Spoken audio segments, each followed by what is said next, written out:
राजस्थान में उपचुनाव के ऐलान के साथ ही कांग्रेस ने प्रदेश के दो दिग्गज नेताओं को महाराष्ट्र विधानसभा चुनाव की जिम्मेदारी थमा दी। ऐसे में प्रदेश के दोनों ही दिग्गज उपचुनाव के मैदान से दूर होंगे। प्रदेश में उपचुनाव की घोषणा होने के साथ ही पूर्व सीएम अशोक गहलोत और पूर्व डिप्टी सीएम सचिन पायलट को महाराष्ट्र में अलग अलग संभागों का सीनियर ऑब्जर्वर बनाया गया है। इस बार प्रभारियों को निर्देश है कि सिर्फ चुनावी दौरे नहीं बल्कि वहां रहकर माइक्रो मैनेजमेंट करना होगा। ऐसे में दोनों ही दिग्गज प्रदेश के उपचुनाव से दूर ही रहने वाले हैं। हालांकि राजस्थान और महाराष्ट्र में चुनाव की तारीख अलग अलग है, लेकिन कांग्रेस हाईकमान ने हरियाणा चुनाव से सबक लेते हुए कहा है कि इस बार सिर्फ चुनावी दौरों से काम नहीं चलेगा, माइक्रो लेवल पर मैनेजमेंट देखना होगा। अशोक गहलोत को डॉक्टर जी परमेश्वर के साथ मुंबई और कोंकण संभाग के सीनियर ऑब्जर्वर की जिम्मेदारी दी गई है। वहीं सचिन पायलट को उत्तम कुमार रेड्डी के साथ मराठवाड़ा संभाग के सीनियर ऑब्जर्वर का जिम्मा दिया गया है। इससे पहले अशोक गहलोत हरियाणा विधानसभा चुनाव में सीनियर ऑब्जर्वर थे और पायलट को हरियाणा और जम्मू कश्मीर में स्टार प्रचारक बनाया गया था।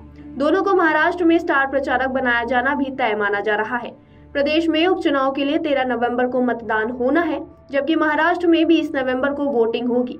यानी जब प्रदेश में उपचुनाव का प्रचार जोरों पर होगा, तब दोनों ही नेता महाराष्ट्र में पार्टी की रणनीति बनाने में व्यस्त रहेंगे। दोनों नेताओं को प्रदेश के उपचुनाव से दूर किए जाने का सियासी नजरिया देखा जा रहा है। दरअसल जिन 7 सीटों पर चुनाव होना है, उनमें से झुंझुनू, देवली, उनियारा और दौसा सीधे तौर पर पायलट गुट से जुड़ी है।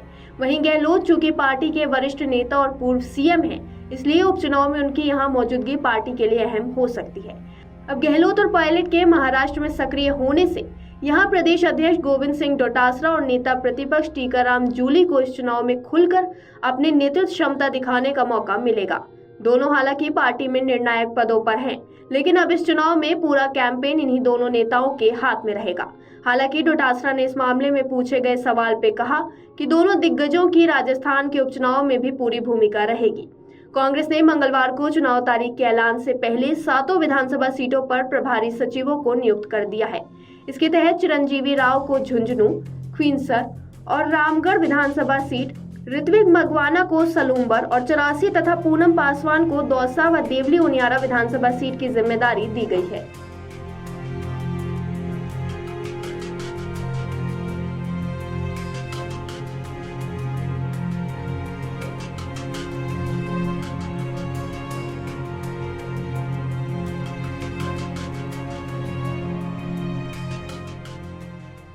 अगर आप ये वीडियो YouTube पर देख रहे हैं तो हमारे चैनल को सब्सक्राइब करें और बेल आइकन को दबाना ना भूलें। अगर आप Facebook पर ये वीडियो देख रहे हैं तो हमारे पेज को लाइक करें।